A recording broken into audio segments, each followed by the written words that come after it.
walk-in lang ako. Pupunta ako doon sa iyo. I want a drug test. Anong gagamitin ninyo?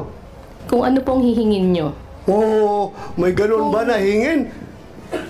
Kasi lahat ng tao dito sa Pilipinas magpa-drug test. Hindi pa nagtatanong na i-test nyo ako sa cocaine.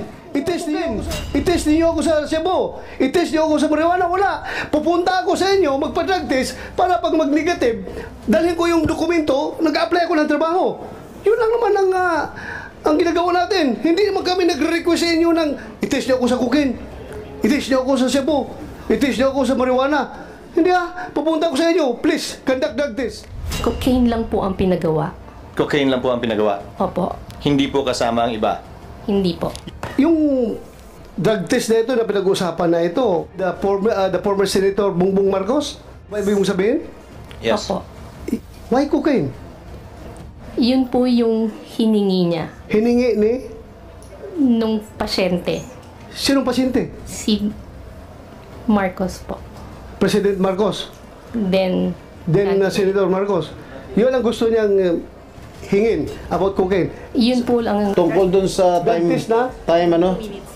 Yung 2 minutes na drug test. Yes. Sino nagsabi ng 2 minutes? Ikaw yun, Morales. Oh, St. Luke's. Your Honor, yun yung nakalagay doon sa sa report doon. Yes, nabasa ko. Thank you. St. Luke's. Maybe the Doktora, no? Yes, sir. You were the one who signed this? Yes, sir. Digital. Can you just explain before the committee ano raw yung kino-complain lang yung 2 minutes lapse or 2 whatever? minutes and 54 seconds. Yeah, before you answer the question, please introduce yourself para malaman namin yung qualifications mo, ma'am. Good morning po. I am Dr. Maria Cecilia Lim. I am the laboratory head of the drug testing. Before Please continue, ma'am. At saka yung... sige. Go ahead, continue. St. Luke's. So, head po ako ng drug testing laboratory ng St. Luke's Medical Center, Global City. So, yung 2 minutes and 54 seconds po, kaya po talaga ng drug testing kit. Mabilis pong lumabas yung resulta. Yung mga sinasabi po nilang 5 minutes, yun po yung maximum time na i-allow namin na lumabas yung line ng drug test. Pag lumabas po yung linya, hindi na mawawala yun, negative na kayo.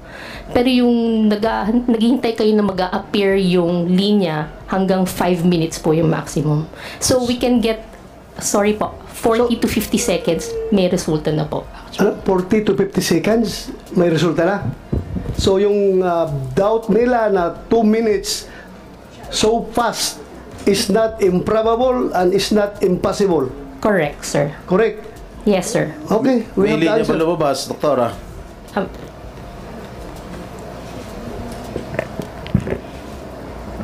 Good morning Please po. identify yourself. I'm Jereza Reyes, the drug analyst from St. Luke's Medical Center, Global City. So, as the analyst po, yes, may lumabas po na line. So, sa drug test kit po natin, meron dun yung control line at saka yung line for the drug analyte. So, dun po sa resulta, may lalabas po dapat siya talaga na line as negative. Negative. Yes. Negative. Yes po. Alright.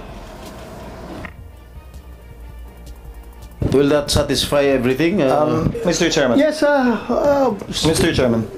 go ahead, Senator Escudero. Permission of Senator Jinggoy. On this point, Dr. Fernandez, and to Ms. Reyes, yung 2 minutes and 54, 57? 54. Ito yung oras na lumipas mula nung inilagay yung sample dun sa makina hanggang lumabas yung resulta. Tama po ba? Sir, hindi po makina. Ito po ay drug test kit na para pong pregnancy test kit or So, parang para yung ginaganon-ganon? COVID. Hindi naman po. Ida-drop mo lang yung urine sa one end, tapos hihintayin mo na lang siya. So, wala po makina. hindi ito yung kabuang proseso ng kinuha yung urine na 2 minutes lang. Yung transaction time po is the specimen collection. So, pag abot po nung sample, tapos gagawin na niya. At yung rule ng DOH, hindi pwedeng lumampas ng, Wala pong rule ng DOH. hindi pwedeng mas mabilis kesa, ano yung 5 minutong binabanggit niyo po kanina? Yung drug test kit po na ginagamit namin, hanggang 5 minutes po, pwede niyong basahin. Now, I remember the press con of then Executive Secretary, no, he was not yet Executive Secretary at that time. He was about to be, Vic Rodriguez. Sabi niya, tinest daw po sa lahat ng uri ng droga. Ano-ano pong klase ng droga tinest o lahat po ba kasama? Kanino po? Kay Yung test po na ginawa ninyo, cocaine lang po ang pinagawa. cocaine lang po ang pinagawa. Opo. Hindi po kasama ang iba. Hindi po. Yung resultang yun po ba isinapubliko? Ano? Ano daw? I saw it on GMA, read it on in the papers. The results of the drug test. Is what? If I may Anong galing answer, po sa amin? if I may answer, Senator Cheese, this was widely publicized in 2021, if I may recall, if my memory serves me right. So it was publicized, ma'am. It didn't come from St. Luke's. It We do came not from know. the person tested. So, Personally. Mr. Senator Chis, yung drug test na ito na pinag-usapan na ito, yung sinabi ni Executive Secretary Rodriguez, this pertains to the drug test that you made on the former Senator Bongbong Marcos? Yes. Yung ba ibig mong sabihin? Yes. Opo. Yan yun? Opo. So, you said that particularly cocaine ang tinitest ninyo. Why cocaine? Yun po yung hiningi niya Hiningi ni nung pasyente. sinong pasyente? Si Marcos po. President Marcos. Then Senator Marcos. Yun ang gusto niyang hingin about cocaine. yun po lang ang So, hiningi niya. your laboratory is capable of tracing cocaine residues doon sa ihi ng pasyente. Yes po. So, iba yung ginagamit nyo sa cocaine, iba yung ginagamit nyo sa shabu. Iba rin Opo. gagamitin ninyo sa marijuana. Am I correct? Opo. Pero kung ako, walk-in lang ako, pupunta ako doon sa iyo, I want a drug test. Anong gagamitin ninyo? Kung ano pong hihingin nyo. Oh, may ganun ba na hingin? Kasi lahat ng tao dito sa Pilipinas magpa-drug test. Hindi ba nagtatanong na i-test nyo ako sa cocaine? I-test niyo ako sa shabu? I-test niyo ako sa marijuana? Wala. Pupunta ako sa inyo, magpa-drug test para pag mag-negative, dalhin ko yung dokumento, nag-apply ako ng trabaho.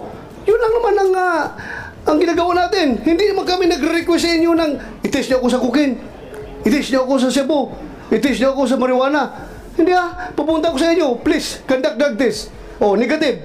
Salamat. Dahil ko ito sa in-apply ko ng trabaho. Oh, wala ako negative ako. Bakit in-specify na cocaine? Hindi. Sure ka? Usually Cocaine po kasi, ang hiningi ng pasyente ng panahon na yun? Opo. Mr. Chairman. Okay, Mr. Chairman. thank you. Go ahead, Senator Chis. Since you are PNP chief and we have a lot of police officers here, pag nag-a-apply ako para sa LTAP o permit to carry, required po ako mag-drug test. Di po ba? Yung drug test po na nire-require ninyo, yung po ba ay para sa lahat din ng uri ng droga? O hindi po? Sino po pwedeng sumagot? Thank you, Your Honor, and good morning to our honorable senators. Yung requirement for drug test, these are one of the requirements for people applying for driver's license, permit to carry firearms, yung ating license to own and possess firearms. Meron din pong required random testing for secondary and collegiate level student. Random testing Ang tinatanong ko po yung nag-a-apply para sa permit to carry firearms. Yes, kailangan po yun. Kailangan po na Lahat po ba ng droga tinetest? shabu and marijuana po ang Edi pag nagko-cocaine ako, apply ako ng lisensya, pwede. maring makalusot po kasi po yun po yung To emphasize to the chairman's point, See that? So, for license to carry firearm outside of residence, ang tinetest lang po ng PNP ay shabu at marijuana?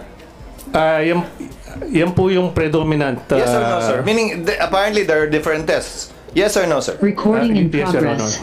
Honor. Number 2, drug test for driver's license. Ano lang po yung tinetest? Ganun din po. Your Honor, shabu lang. shabu and marijuana, for marijuana. And marijuana. So yan po yung nire-require ng gobyerno? Sa mga pagkakataong nire-require ang drug test? Kasi po yan, iba-iba pong reagent na ginagamit dyan eh.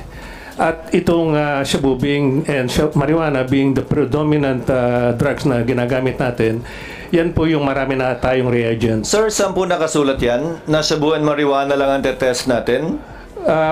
Wala naman po, pero yan po yung practice na ginagamit natin. No, on the part of PIDEA and especially on the part of the Dangerous Drugs Board, you are the part, especially the DDB, which is policy making. I think this fell into the cracks. Sino nagde-determine yung bumibili ng testing kits? Where is the policy coming from? Bakit sino nag-decide at nagsabing marijuana lamang at shabu? Meron pong dalawang test na ginagawa yung screening and yung confirmatory. Pag nag-positive po yung sa first screening, ito po yung isa subject for confirmatory at Sir, dito po malalaman. Sir, I agree, sir, but my question is, where is it written na pag drug test required by government, whether for driver's license or for permit to carry firearm outside of residence, you only test for these two prohibited drugs? Saan po nakasulat yon? Sino nagbaba ng polisiyang yon? Sino nagdesisyon po nun? O nagkataon lang? Nakasanayan lang? Wala pong ganong policy. Ganun lang, yan lang po yung ginagawa siguro po dahil sa additional expenses kung gagamit pa ng reagent.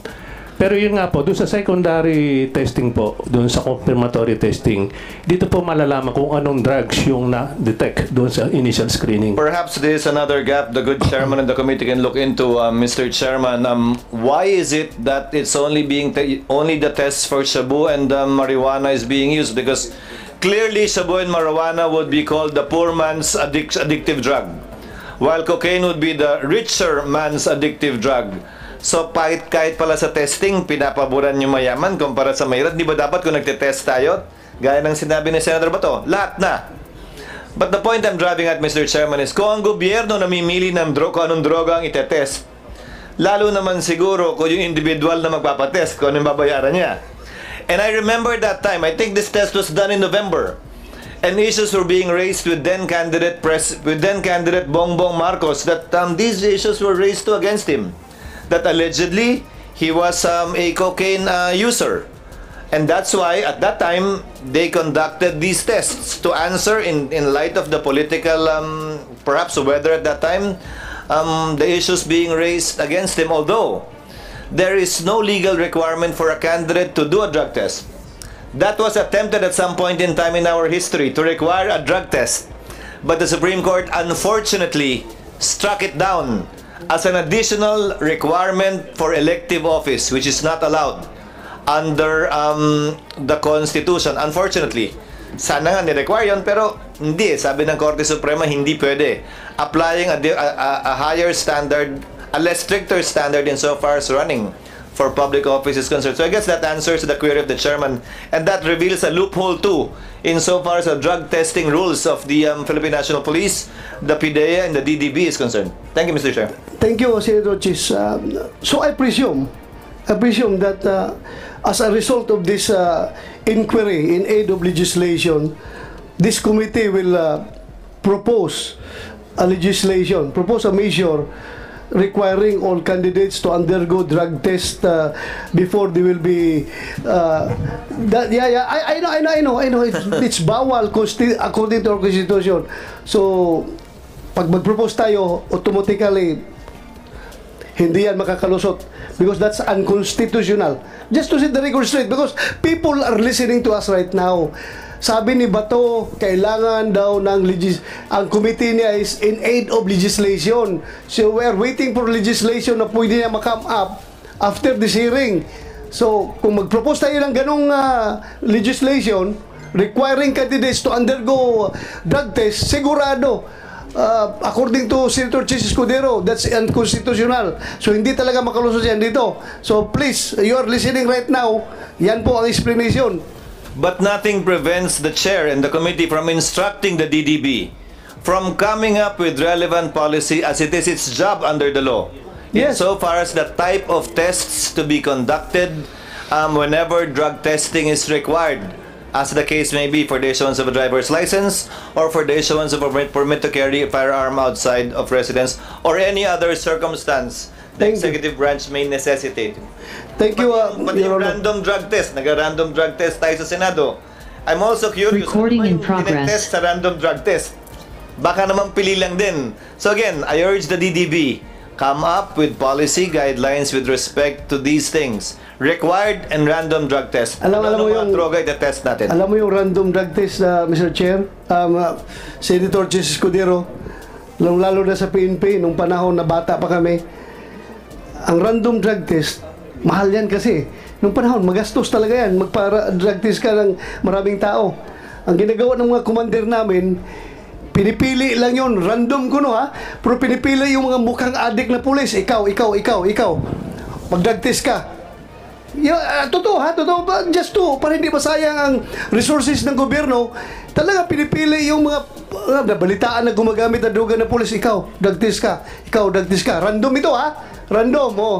Purposive sampling pala yun. Hindi pala random sampling. Purposive sampling. Ikaw kasi alam ko gumagamit ka. But going back to St. Luke's, in fairness to St. Luke's, it's very clear here sa drug test report na ginawa nila to Marcos Ferdinand Jr. Romualdez. Nakalagay dito ang pangalan. The result is drug metabolite is cocaine. So it's correct na cocaine talaga. So cocaine yung pinapatest niya. Yes po. Siya Yes mismo po. ang volunteer na cocaine ang ipapatest. So result negative. Further questions? Bakit 2 minutes? Sabi niyo possible. Kayang-kaya 2 minutes. Yes po. Okay. So that's it. Thank you for your cooperation. Maraming salamat. Hindi ito imposible ha. Posibleng-posible talaga. Yes po. Thank you.